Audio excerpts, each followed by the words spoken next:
और एक आपका वो भी बहुत चला था कि जब धोनी आए और चले गए, यू नो धोनी आए, क्योंकि सी हमारे क्या था सो धोनी का ना बिल्डअप जो था वो और उसमें दो तीन चीजें, एक तो ये कि सी कई बार आप वर्ड प्ले कर रहे होते हो, हाँ तो आपने वर्ड प्ले किया, अब अगर तो ये आप तक सीमित रहा हम्म, तो it is not too much, it is not over, क्योंकि ठीक है। एक ही बंदे ने किया ना, बाकी दोनों तो अलग अपने अपने राग अलाप रहे हैं। हम्म, पर अगर आपने किया और साथ वाले ने उसको कॉम्प्लीमेंट कर दिया, थोड़ा सा और कर amplify दिया, एम्पलीफाई कर दिया, फिर तीसरे ने कर दिया, तो इट सीम्स कि अबे शायरी पे बैठे हो क्या, तुकबंदी करोगे सिर्फ और कुछ नहीं करोगे क्या।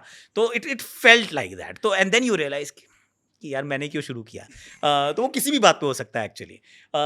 तो इसके और वहाँ पे क्या धोनी का, तो क्या था धोनी का ना बिल्डअप, वो ऑलमोस्ट लाइक प्रोटोकॉल हो गया था कि धोनी के बिल्डअप, धोनी के आने को you have to amplified, buildup बहुत अच्छा होना चाहिए। क्यों? क्योंकि सी अगेन हम अकेले नहीं कर रहे थे, वहाँ पे जनता भी कर रही थी यार। सही बात है। ये तो ऐसा नहीं ना कि ब्रॉडकास्टर ने सोचा कि चलो तालियां बजाओ, तो इसलिए सारी दुनिया तालियां बजाने लग गई, सारे के सारे पीली जर्सी पहन के आ गए। जबकि वो तो आपको सुन भी नहीं रहे हैं, किसी को मतलब वही है नहीं ना, ये तो वहां की जनता तो सुन भी नहीं रही है, फिर भी वो वाइब क्रिएट कर रही गो है। क्रेजी यार, वो धोनी को देख के पागल हो जाते हैं।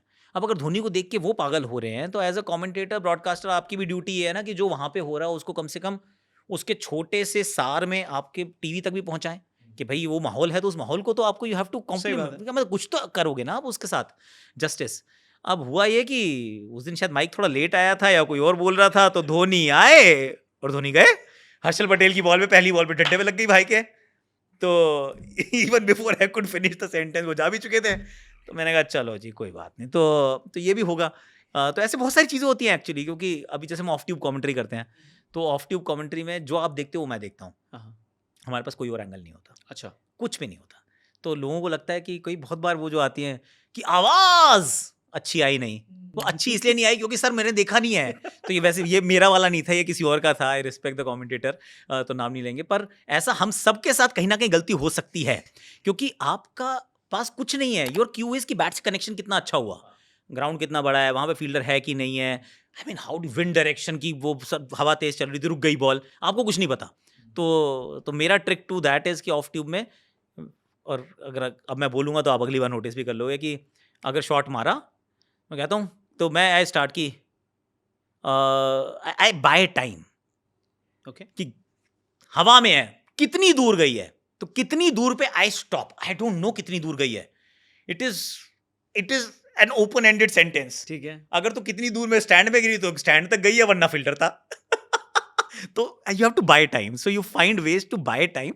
पर once in a while you will get caught यार। मैंने देखा एक दिन ईडन गार्डन्स में ना, किसी का टॉपेज लगा, जेन्युइन टॉपेज, जेन्युइन टॉपेज। मैं कहा टॉपेज है यार, नीचे फील्डर, क्योंकि मेरे स्क्रीन में दिख रहा था मुझे एक फील्डर है वहाँ पे, छक्का हो गया यार। वो 51 मीटर की वो सिक्स थी।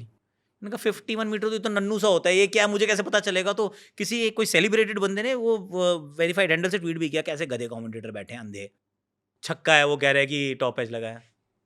मैंने कहा सर आपको क्या पता, मेरे को नहीं दिख रहा ना, मेरे को पता नहीं वहाँ फील्डर है कि नहीं है, मैं कैसे जानूंगा कि कितनी दूर गई है। मैं भी तो मुंबई में बैठा हूँ, कोलकाता में थोड़ी ना हूँ। सही बात है। तो वो वाली गलतियाँ होती हैं, हो बट जाती हैं। वो होंगी। I mean you can't avoid it as much as you want to, पर हर बार आप नहीं अवॉइड कर पाएंगे, कई बार तो गई यार, लाइव है।